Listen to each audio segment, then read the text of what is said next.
डहाणूच्या महालक्ष्मी येथे सुरू असलेल्या यात्रोत्सवाजवळ जंगलाला भीषण आग लागली आहे। आज दुपारी 3 वाजताच्या सुमारास महालक्ष्मीजवळील असलेल्या जंगलाला आग लागल्याची ही माहिती समोर आली आहे। मुंबई अहमदाबाद राष्ट्रीय महामार्गालगतचा अनेक भाग आगीत जळून खाक झाला आहे। खरं म्हणजे या आगीमुळे वनसंपत्तीचे देखील मोठ्या प्रमाणावर नुकसान झाले आहे।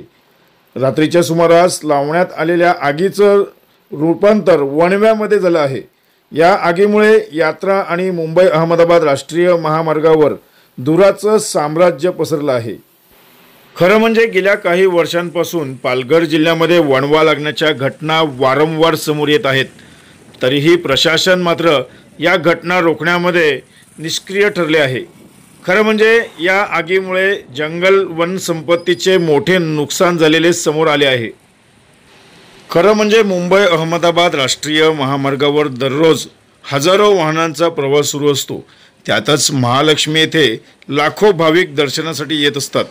अशातच या आग लागलेल्या घटनांमुळे मोठी दुर्घटना देखील होऊ शकते। प्रशासनाने तत्काळ गांभीर्य लक्षात घेऊन लवकरात लवकर ही आग विझवण्यासाठी प्रयत्न केले पाहिजेत।